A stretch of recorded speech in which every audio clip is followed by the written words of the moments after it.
This is Adam Simpeye with This Week in Perspective. On Sunday, the 5th of November, President George Pombe Magufuli and his administration completed 2 years in office. A lot has been written, discussed in TV and electronic media houses, highlighting what his administration has achieved so far. To review the 2 years of President Magufuli in office with me today are Dr. Bohela Lunegelo is an economic and social analyst, formerly with the Economic and Social Research Foundation. Next is Godfrey Simbe, the Executive Director of the Tanzania Private Sector Foundation. Next, to my left, is Dr. Richard Mbunda, political scientist from the Department of Political Science and Public Administration, University of Dar es Salaam. Last but not least is Deo Mushi. He's a media consultant with the company which is known Pioneer as Communications. Pioneer Communications. I shouldn't have forgotten it because we were here 3-4 weeks ago. So, gentlemen, welcome to the program. Thank you. As usual, I wish to apologize. There's no gender balance, but I always say it's not easy to get ladies on the panel, but sometimes I do get them. And when I get them all. So, which is very nice. So, let's start in the next 15 minutes to review these 2 years and maybe educate the viewers or enlighten the viewers or and highlight what President Magufuli has done in 2 years. To start off, let me ask Dr. Lunegelo, and this first question I would like all of you to respond in your own way. How would you characterize the 2 years of the fifth phase administration of President Magufuli? Dr. Bohela Lunegelo? Thank you. In a nutshell, I would see, if you look the way he started,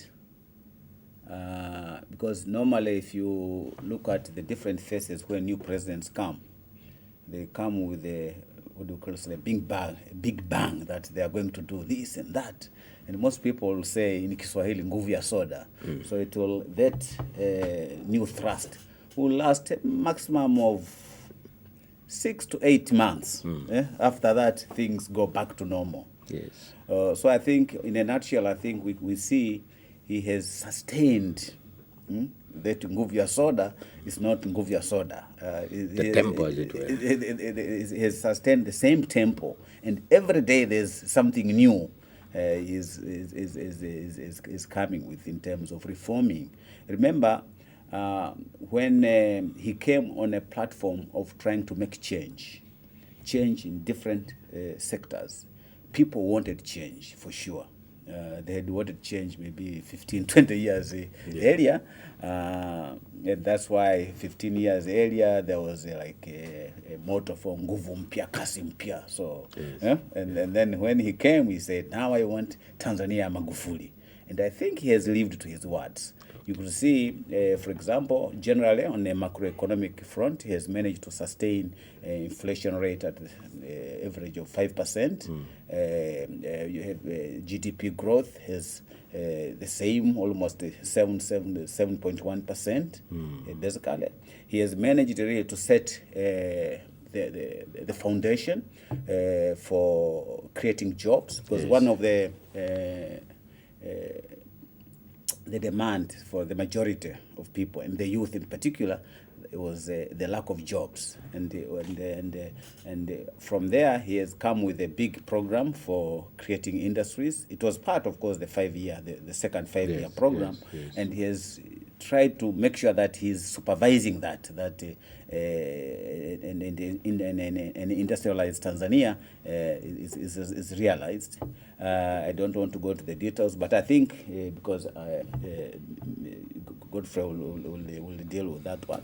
Then he has also looked at the issues, dealt with the issues of poor governance in terms of services, public service services in different departments, governance of revenue in terms of tax collection, but also expenditure of the revenue. He has managed to instill discipline in that area. And you could see, for example, if you listen to Dr. Mpango's speech 2 days ago, that for the first time in many years, we managed actually to realize 90% of the budget for the previous financial. Normally, it used to be between 80 85. Now we have managed to get up to 90. Get up to 90%. That's a plus when it comes to that. And then we have also, I think one of the areas which he has done is also to put some tempo in the agriculture sector. You say agriculture sector is one which is sustaining the livelihoods of the majority of Tanzanians. Yes. You could see yesterday he was in Kagera. He spent the whole day just looking at the sugar industry to see how it can. So it's also, in a sense, I can see he has managed to touch in every sector.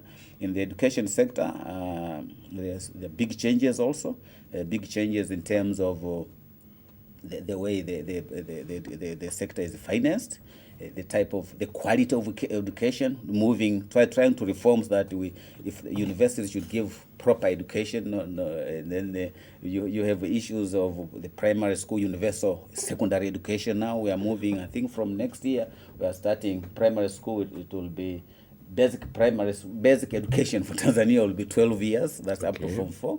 So those are the things they have already set the motion. In the water sector, it's touched everywhere. In Dar es Salaam, you have, in Tanzania, for example, they say you have to make the woman not carry the bucket on her head.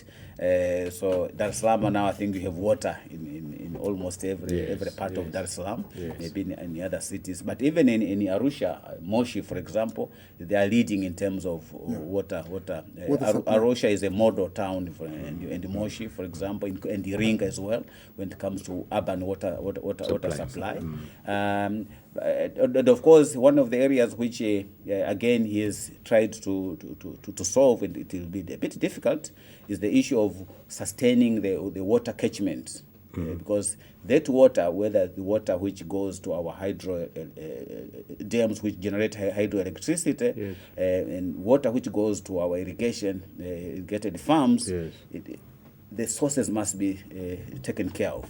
And you could see that there have been teams dispatched all over among the more than 7 basins. I think I know 7 basins, like river basins, to make sure that the water sources are taken care of.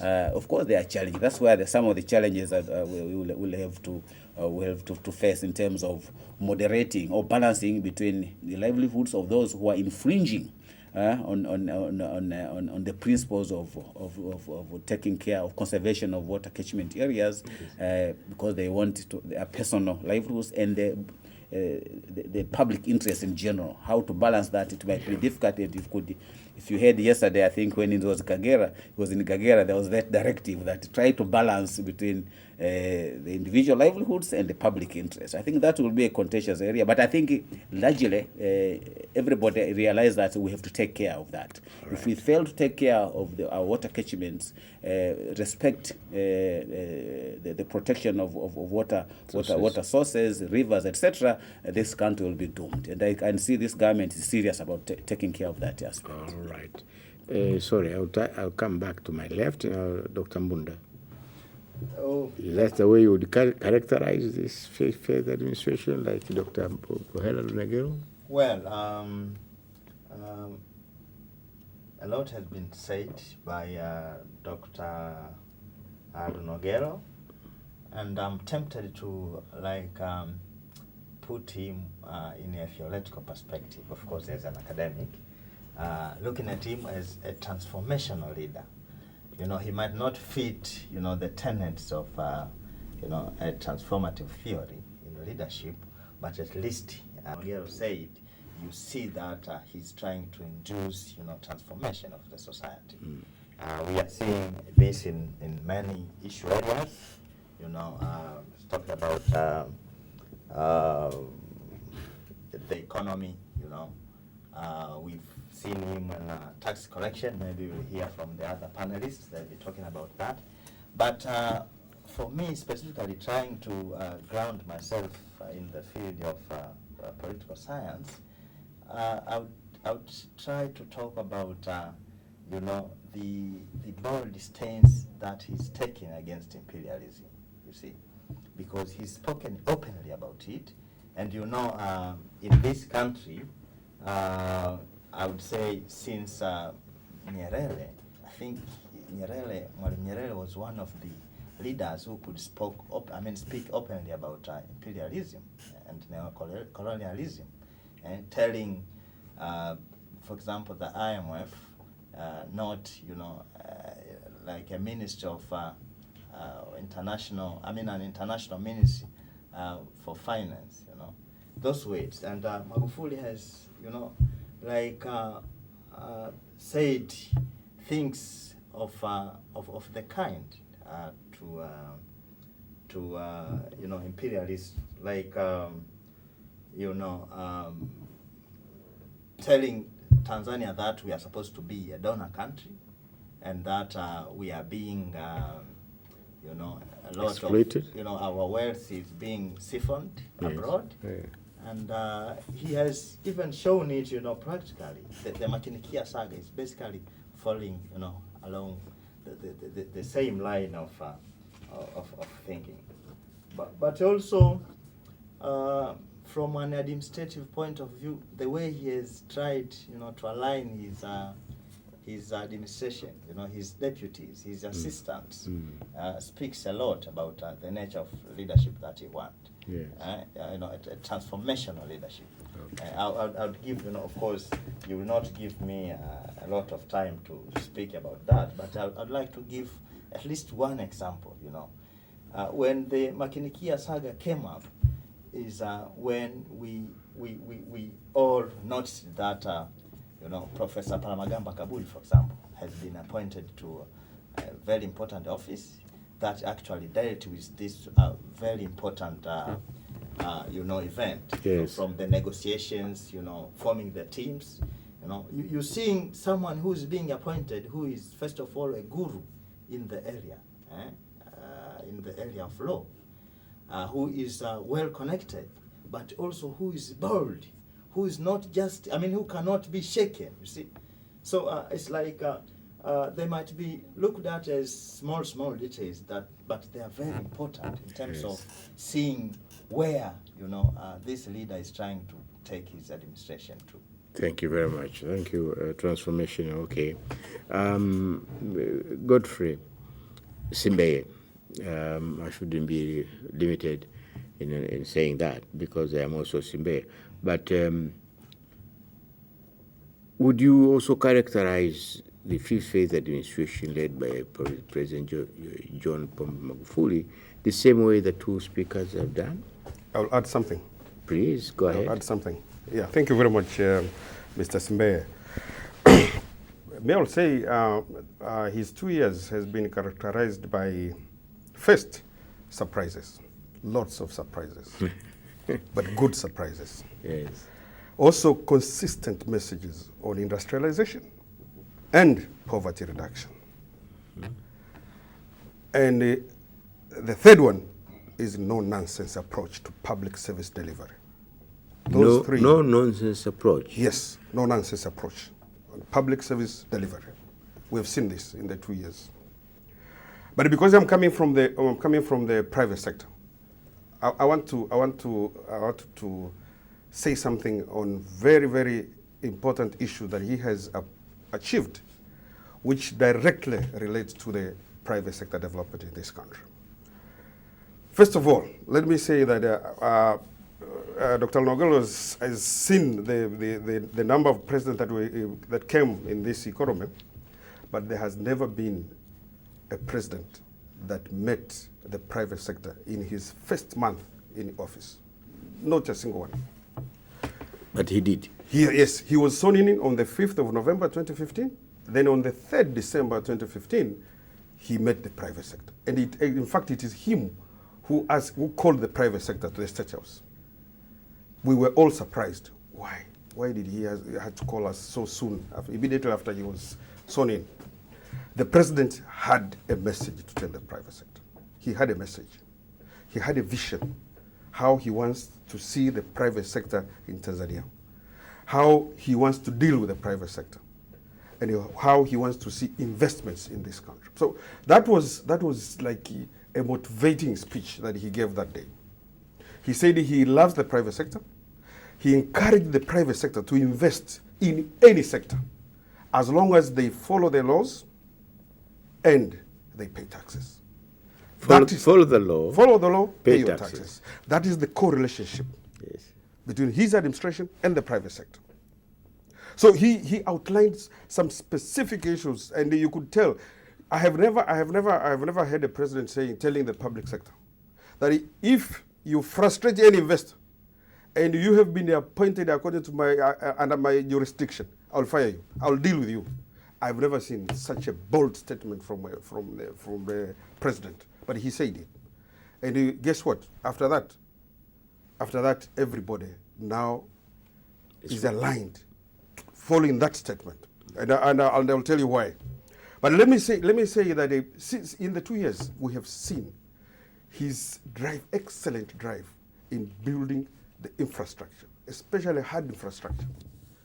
He has focused on making sure that whatever we do, we address the enabling environment for the private sector to be able to do business. And if everybody can see, he has put a lot of effort on transport infrastructure. He has even got, not even the roads only, but he has even bought planes.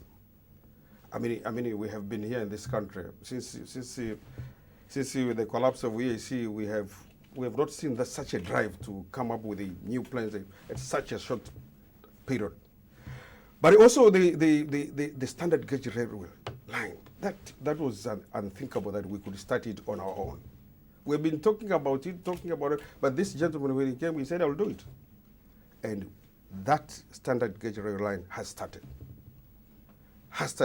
But the expansion of Port of Dar es Salaam, he has borrowed money from the World Bank to expand the port. So you can tell how he wants to build a Tanzania mpya, the new Tanzania. Let's focus on building the enabling environment for the private sector. So infrastructure is just perfect. His vision on infrastructure is good. And I can tell you Tanzania will be the most attractive country in the next few years, because whenever we get foreign direct investors, they look at the infrastructure. Do we have the communication, connectivity? How am I going to do business? Do you have power? Yes, power. You have mentioned exactly power. Stigler's Gorge hydropower project, 2,100 megawatts. How, Mr. Simba? You tell me. With these are issues that this president has done in just 2 years. People have talked a lot. I supported him. I went into the press to tell him that whenever we talk about industrialization, people tell us that they need power. They need power. So when the president came up with this project, Stigler's Gorge project, some people criticized environmental issues, but we went into the press as Tanzania Private Sector Foundation. We told him that is excellent. What we need is power. The rest will come. So you can see that is infrastructure. But not only infrastructure, or not only hard infrastructure, also he has done something on soft infrastructure. We talk about skills. Some people do not know exactly how skills are being addressed in this country. We have a project right now, and the government, again, they have borrowed money, $120 million to develop skills for industries. It's called the National Skills Development Strategy. It's under the Ministry of Education. This is a huge project to build the skills that we want under industrialization. So he's focusing on both, on hard infrastructure, also on soft infrastructure. This has been done right now as we speak. And the TPSF, being an umbrella body for the private sector, we are involved in all those. In all the launches that he has been launching, most of the launches that he has done on hard infrastructure, I've been invited because he wants the private sector to know what he's doing. So even with the soft infrastructure, we are there. We are in the committee to discuss how to develop skills. We link with the industries, not leaving it to academicians like Doctor here, but the private sector must be part of all the strategies to develop skills in this country. But again, on an issue of dialogue, because I cannot leave dialogue out. He has when he met the private sector on the 3rd of December 2015, when he said, if anybody frustrates the private sector, I'll deal with, we have seen changes. I'm telling you, Mr. Simbe, our leaders, the ministers, the permanent secretaries, they are changing. They are now more facilitative. They are now meeting the private sector more frequently. Mm-hmm. You know, this has never happened. Mr. Simbe, I'll tell you something. On the 24th October this year, we had a dialogue meeting to discuss business environment. And for the first time in this country, 8 ministers were in the same conference room to discuss doing business in Tanzania. It has never happened. Never. It's because he had set the tone already that he wants people to facilitate, his leaders, his lieutenants, his deputies to facilitate the private sector. So we had that one. And guess what?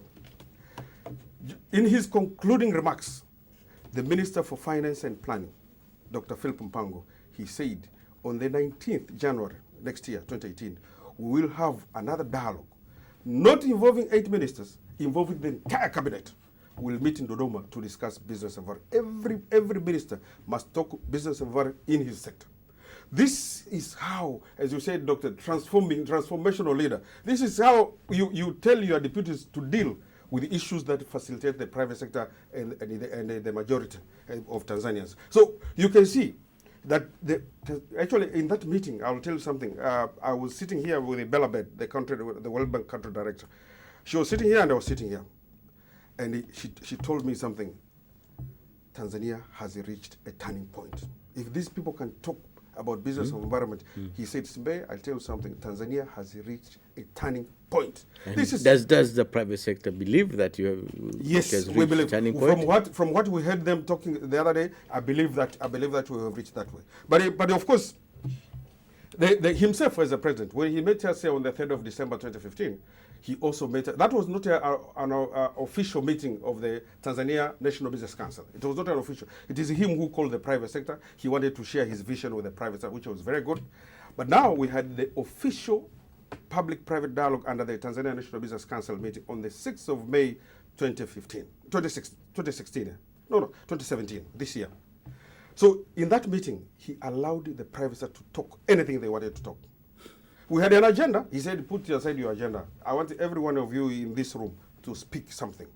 So the private sector spoke, and the meeting went very well. He wanted to be with us for 3 hours, but he ended up to be with us for 6 hours.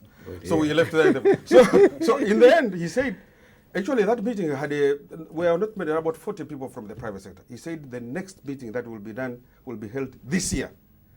We must bring almost more people from the private. He wants to hear the private sector. So this is the president that really he has set up his vision that he can only become, you said, a donor country.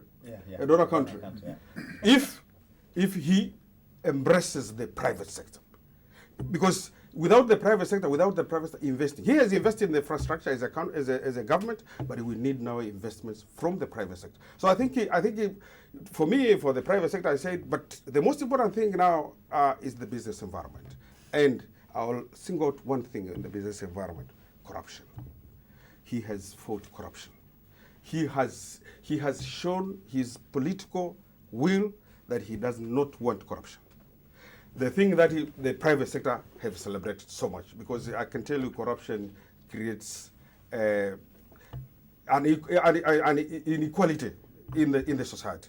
So now we are very happy that he's fighting corruption. And actually, we think that he has, on the 5th of June 2015, before the political parties announced their presidential candidates, we issued a very, very strong message to all the parties participating in the election. We wanted for them to elect someone who will fight corruption. And we got Magufuli, and actually for him to come to the power and establishing the special court for corruption cases, we are very happy in the private sector. So I think for that, I'll say the 2 years of Magufuli in the private sector has been a lot of surprises, but has been consistent message on investment, on industrialization, poverty reduction. So you think there's more strong foundation now for public-private sector participation in the development of this country. Yes, I can tell you, Mr. Simbe, now the drive is so. Actually, if you can listen. If you listen to any minister, they are talking about public-private partnership. They are talking about private sector participating in the economy. All of them, even those, even some of them actually they have gone into the extent that they call me even at the midnight. If you are a private sector, you have an issue, I'll listen to you. Mr. Mijage, he is available 24 hours. If you call him at midnight, he will listen to you because he says, oh, if the boss has said that we must facilitate you, then you have to do it. So I think the president, his message is very strong and it has been accepted by all his leaders. And that is 2 years only. 2 years only. Now, let's hear what Deo has to say. Now, Deo represent the views, not necessarily his views, but a picture of what is happening in the media. Thank you, Mr. Simbe. And speaking of my three colleagues, it's as if they have preempted what I wanted to say. But I will really describe President Magufuli as a very daring man. Daring man. Transformational. Yeah. Daring. Yeah. Coming up with an idea of telling the government that should move to Dodoma. That was one of the bold decisions that he made. And for a president, Mwalimu Nyerere had come up with that idea. They couldn't materialize. His three successors didn't do the same. But he could really say, now, this is the right time to move to Dodoma. And I think that was one of the bold things he did. And looking at the spirit of devolution, that the development in this country should trickle down to every part of the country. I think that 2-3 years from now, we will start seeing how the development in upcountry will develop because the government has moved to Dodoma. But we should also look at the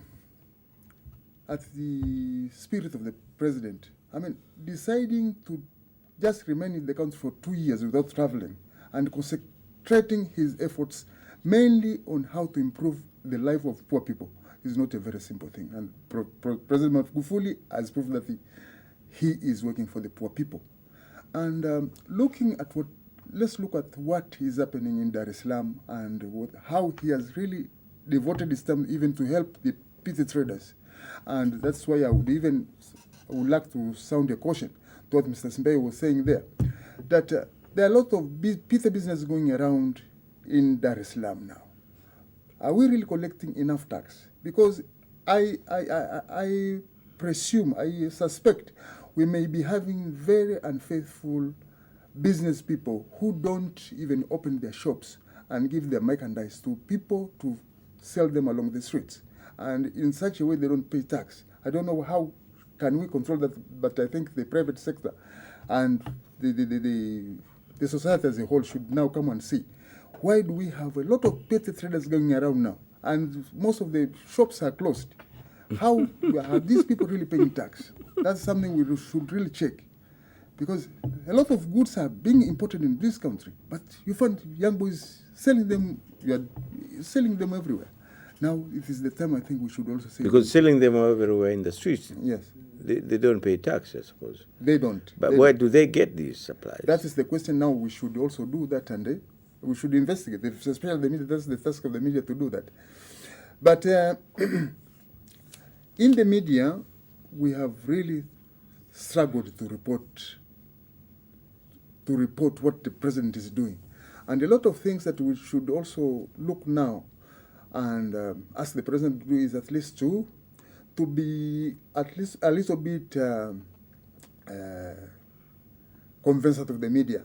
We have 3 newspapers that have been banned during his time, and we think instead of at least banning the newspaper, of course some of them are operating very, very unprofessionally, but if a newspaper doesn't report, if a newspaper reports something that is not true, then we should not jump into the banning, but at least give other punishments that at least wouldn't deny the public the right of owning a newspaper and reading the newspapers. And the question of sticklers, George, Mr. Simbe was saying there. In fact, Mr. Masanja, who used to work at the Rubada, had given us a lot of dossier about what he was planning and about the implementation of this project, and he said it was really viable. Now we are very happy that it's now going to for implementation. It's going to improve the industries of this country. Yes, because power is very important. I mean, without power, like this, you know, the SGR will run on electricity. Can you imagine halfway in the middle of the trip, power cuts off and you're all stuck in there and you can't move? Okay, yes. Yes. Be using both electricity and gas. Fossil fuel, yeah. Okay. Well, all the rest of my questions have been answered somehow, but even the question in which specific areas he has really made change, we have referred to all of them. Now, I read somewhere people were saying it's not easy to underestimate the capacity of JPM to take action. Do you think initially when he came in, there was this underestimation of his capacity to take action, which no longer exists now? Dr. Munda would have been the correct person as a political analyst. He will also react. But as a general observer, I think in the history of political succession, leadership succession, sometimes there's that underestimation that you think, let's give this person, we think since, and for him, we know he was always saying, I'm not a politician. So since he was saying, I'm not a politician, I'm sure most of the people thought he will not be able to handle, especially our renowned ruling party. Yes. How are you going to handle it? This huge, gigantic entity called the CCM. So everybody was waiting for what skills will he use to handle it. It was easier in government, I think, in terms of doing the reform. Our political scientists will correct me if I'm wrong. But I think for me, I was so anxious, how is he going to handle? And he has. Because that was the source, in my view. That was the source of creating or generating or producing leaders who are short of the political moral and ethics needed to lead a clean government. You get me? But now how he has handled it, and I think he's continuing that reform. I think the final test will come as we approach the next general election. Yeah. But I think I can see he's in good footing at the moment. You could see the way the lieutenants in the political party, his assistants, the deputies, especially the public, the public affairs, Mr. Polipole. What is the position? That's the ideology and publicity and publicity secretary is like on a warpath, trying to change perspective, the discipline. This year's election, for example, there was a lot of purge, repeat elections, so that you violated the rules, etc. So that the leaders who come from there, because they are the ones at the end of the day, those are the organs which at the end of the day will pick the next members of parliament. You remember, the ones he has now, actually, are product of the old systems of electing leaders. You get me? Yes. So it's a work in progress. You could see reforming the political party. And it's not easy to reform a party which has been in power for over 50 years. And especially for a person who was saying, I'm not a politician. So you could see. But I think one of the areas which I think also there was an underestimation on whether he's going to perform is the way he has handled the minerals sector. Yeah. Because I normally remind people that it was like 5 years, more than 5 years ago, the heads of state of the African Union actually came with a resolution they call Mining Vision 2060, I think. That charter actually spelled out on what African countries should do, because out of that analysis, it was very clear that African countries have the minerals, But they are not benefiting anything. And They are not getting the money needed. They are not getting the jobs needed. So it was high time now, out of that mining vision, as a continent, we have to do something. And what was lacking, nobody was. I think Botswana is the one which tried to take a lead. Yes. I shouldn't say nobody. At least Botswana tried to do something with the diamonds, etc. Yes. And then now all the auctioning of diamonds are done in Botswana. That was bold on their side, but everybody was waiting. Who will be next in terms of industry? That we know the Botswana president comes from the has a military background. Yes. So who was the next to take a bold action? That bold action, and it's Magufuli, to the surprise of many, when he started that this initiative. Many doubted whether he will manage, and we all know the results. Yes. Here we are now. We are taken as an example for the whole of Africa. Yes. That's the way forward now for African, how they can benefit from their minerals. Yeah. I mean, in addition to that, of course, he came up through Professor Pamagamba with this natural resources law, protection law. Exactly. Yeah. Dr. Mbunda. Yes. He kept on saying, maybe I should have asked you first, but what he reacted, his review is just as powerful. Well, Yes. I like his reaction, but well, to think that President JPM is, there was an underestimation about his regime and capacity to take action. I would say there is a yes, and which turned out to be a surprise, as you say. Yes, because of the nature of his party, because the assumption is that his party was captured, by some powerful people who, wanted to benefit from it, of course, perennially. From time to time, well, if you go into details, you would see that there were people who could be even looked at as kingmakers, because of their power, having money, and to be able to influence decisions, to influence and ensure that their person is at the helm. So basically, that was an assumption, and under such assumptions, it was difficult to think that somebody will emerge and will change things. But then, what's the surprise? During that time, I worked as a guest analyst for one TV station, and I had an opportunity to, have a close follow-up of the nomination process within the party. And it was clearly that JPM emerged, from a neutral ground, without having strong alliances that could affect him, in his future administration.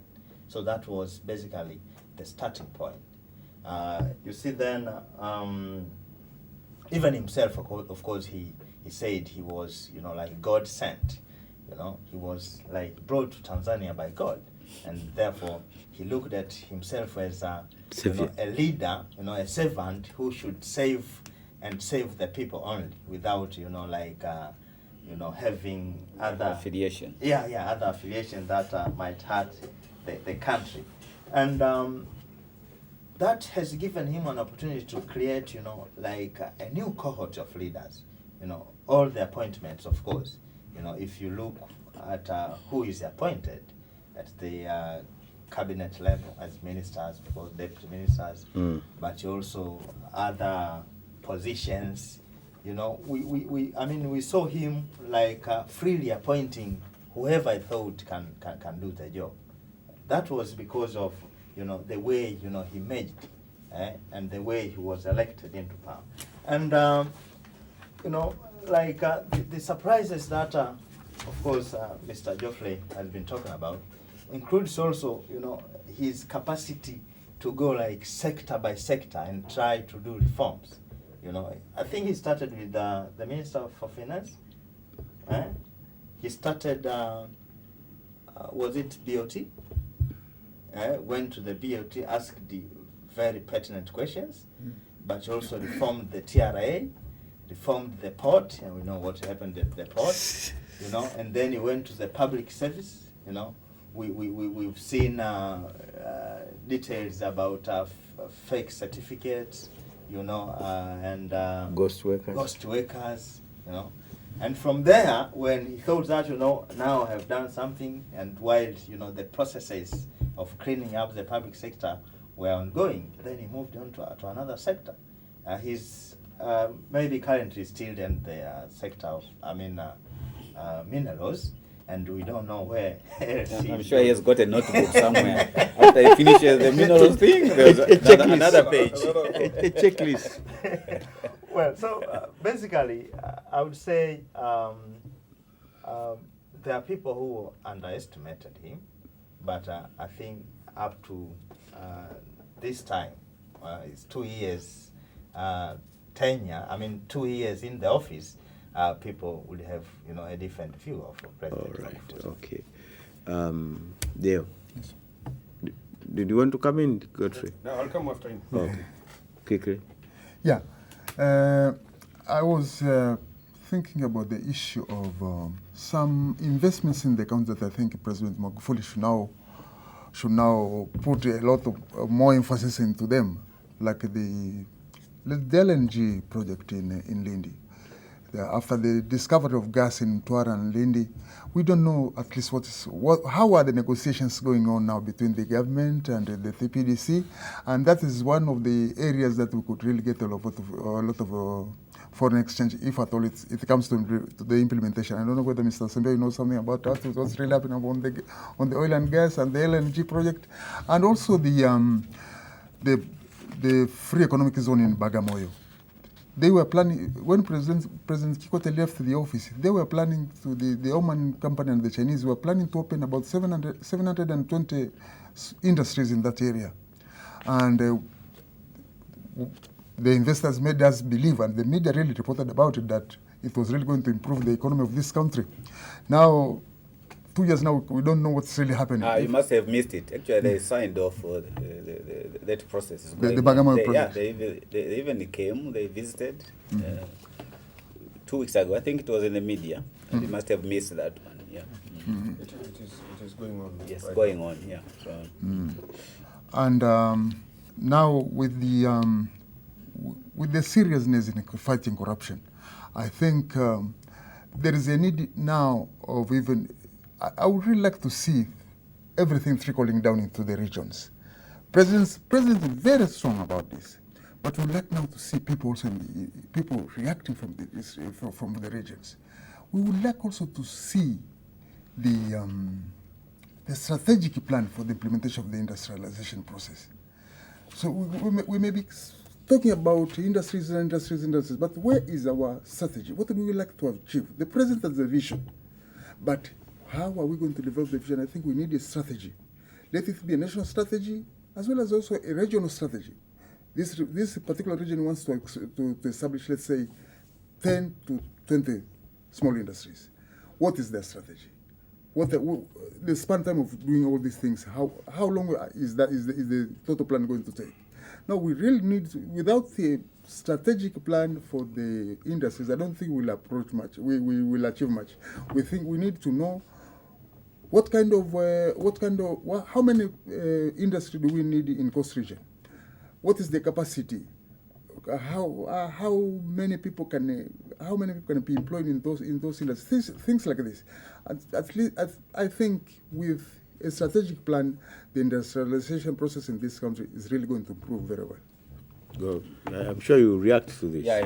He knows about it. Doctor. I will react to that, but I just want to also join, first before I go to his question that he has raised, on the issue of underestimation, which was contributed by Doctor and the other doctor.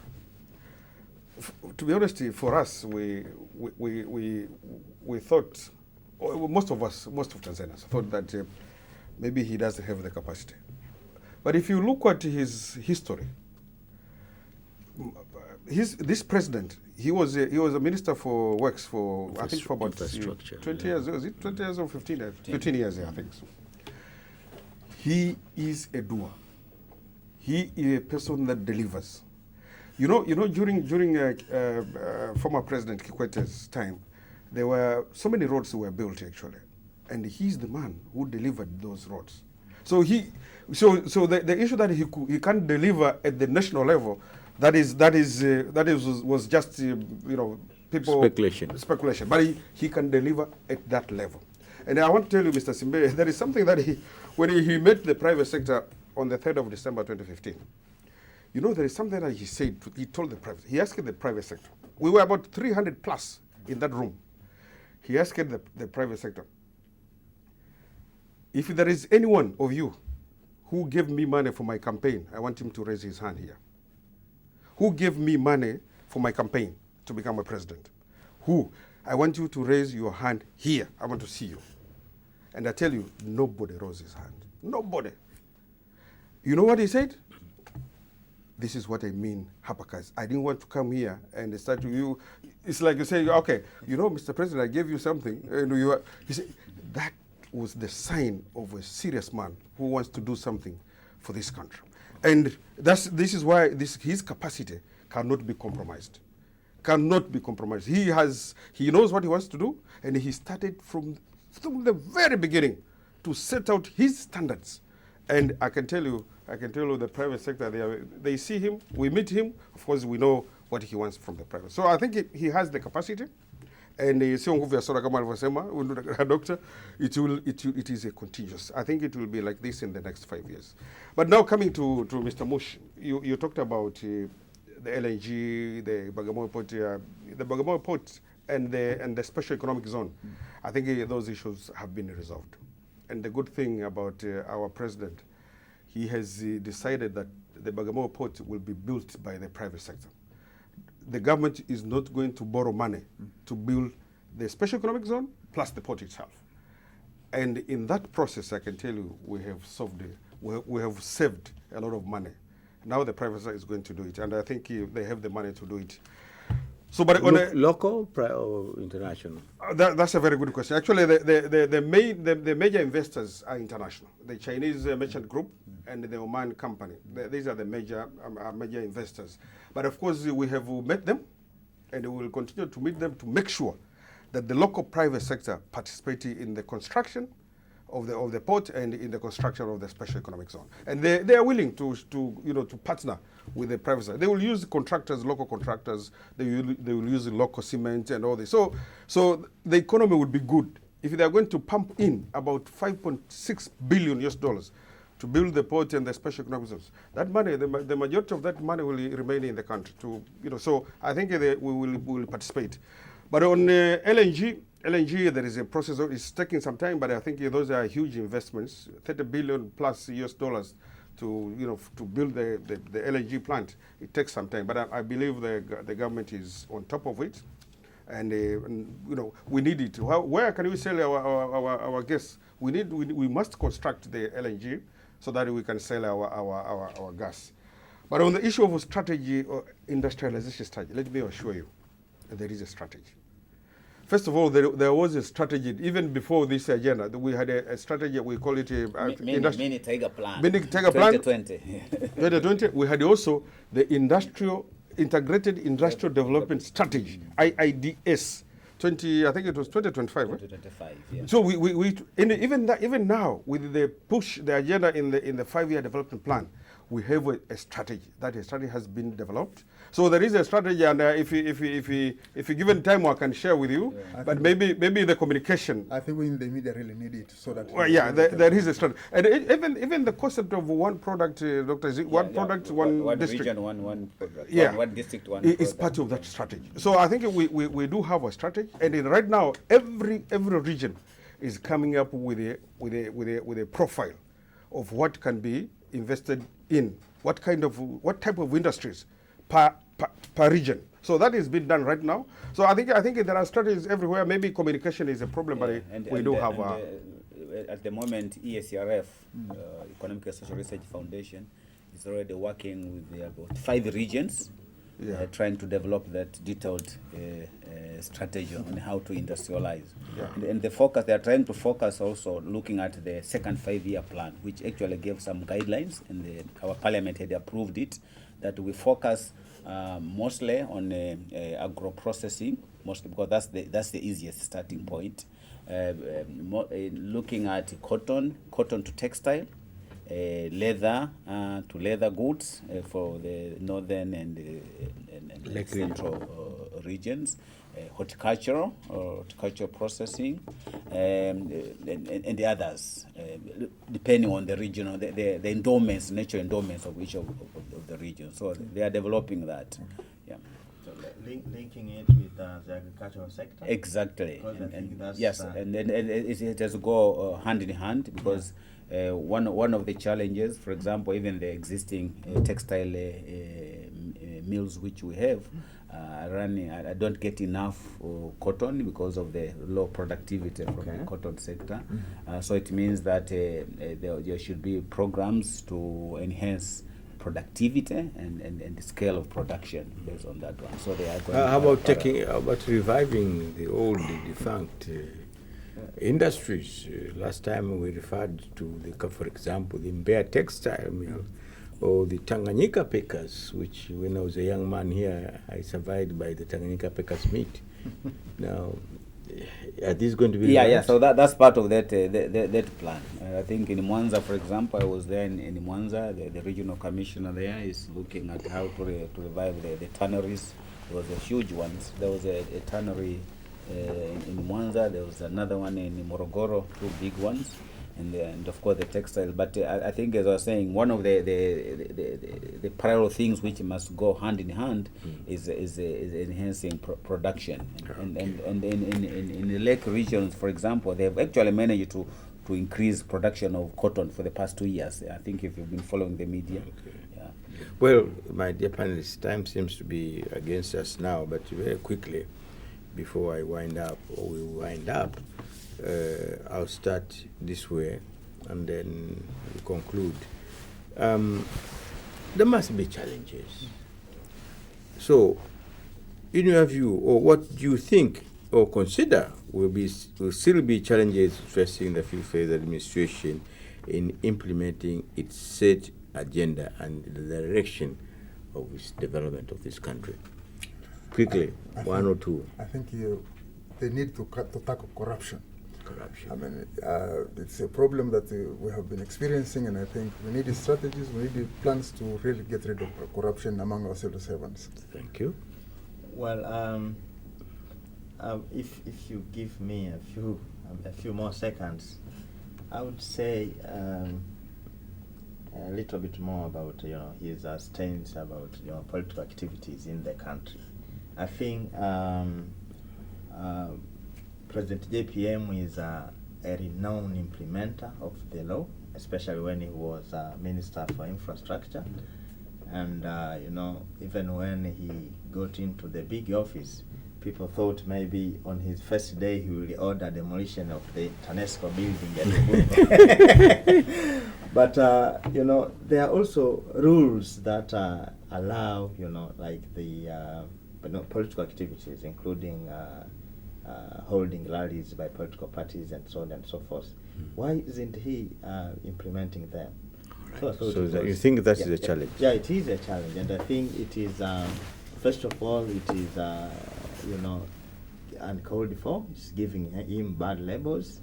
They're calling him dictators for that, and actually, given his good job that we have been discussing here all along, yes, I would say the opposition was in trouble, but now they are being given an agenda just because of the political space that is unnecessarily being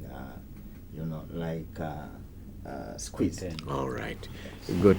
Well, very quickly, I would say, economic development is about investments, both public sector and private sector. He is doing well on public sector. He is investing a lot on hard infrastructure and all this. Now, on the private sector, to be able to stimulate investments in the private sector, he needs to focus more. He needs to be. I know there are plans to reform the business environment, investment climate in this country, but I think we need to move fast on that one. You have seen the World Bank doing ease of doing business report of 2018, who have slipped from 132 in 2017 now to 137 in 2018. That is not a very good sign. But it's not because that we don't have plans to reforms. We do have, but the problem, we don't move fast enough to implement those. So other countries like Rwanda, they are now number 41. It means their reforms have been fast-tracked. So we need to fast-track reforms and a business environment so that we can encourage more investments from the private sector. Thank you. And for that to happen now, I hasten to say we need to scale up the Mwijage style of work, that the civil service, the public servants must be facilitators. They should be, take the stance, copy from Mwijage and the president himself, that you are there to facilitate business. You are there to facilitate investments, not to hinder investment. But of course we know, as they're saying, to do that there are some rules, regulations. For example, when it comes to NEMA, to get environmental impact assessment, it's a headache for most of the investors. It takes time, meaning that perhaps one of the studies will be, can we split it? That is, some of the certificates can be issued to industries which are not actually, by their nature, can't pollute an environment. For example, if you have a textile, you are making suits, for example, the apparel garments.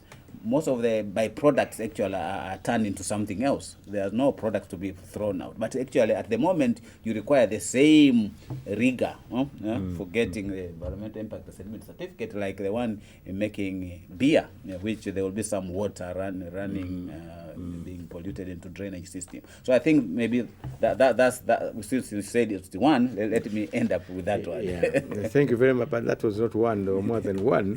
Nonetheless, thank you very much, my panelists, for your excellent review of the 2 years of President JPM in office.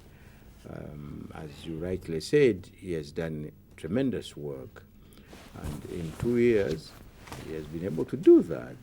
But I suppose the climate also in the country has helped him to do what he has done.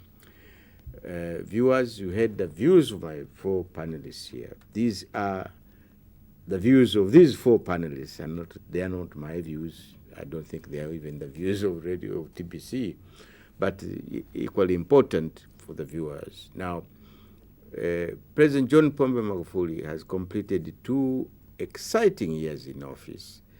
During this period, his administration has achieved as much on issues of its priority. Some people describe these achievements as many, whereas the government issued a summary of a report showing achievements in 10 specific areas, which I think all have been covered by my panelists here, of achievement attained in 2 years of the Free Faith administration. The report, the same report, highlights the major ones as the restoration of discipline in public sector, hence increasing productivity in service delivery, and you heard from my panelists here. Other areas were control of government expenditure to ensure value for money in all state-funded projects. Again, you heard from my panelists here. Identification of ghost workers and qualified personnel, fake certificates, the anti-corruption war and establishment of anti-graft court, as well as dismissing dishonest public officials, increased control in the protection of natural resources by coming up with a specific law, including mining, cost-cutting. Mining, of course, we heard from Dr. Mbunda here, including cost-cutting measures, reducing foreign travel by government officials. The move of government to Dodoma, you heard from Deomushi, buying new planes for ATC, construction of the Standard Gauge Railway, Industrial Drive, and reviving old defunct industries. Obviously, these are no mean achievements. President Magufuli has achieved these things that were somehow considered all but impossible in 2 years. What a difference 2 years of a determined president can do. This is all we have for you today. Until next Sunday at the same time, and on Thursday at 15 hours for the repeat program. On behalf of my very capable panel, Dr. Negelo, Godfrey Simbeye, Dr. Richard Imbunda, Deo Mushi, and my TBC Television Center crew, thank you, viewers, and goodbye.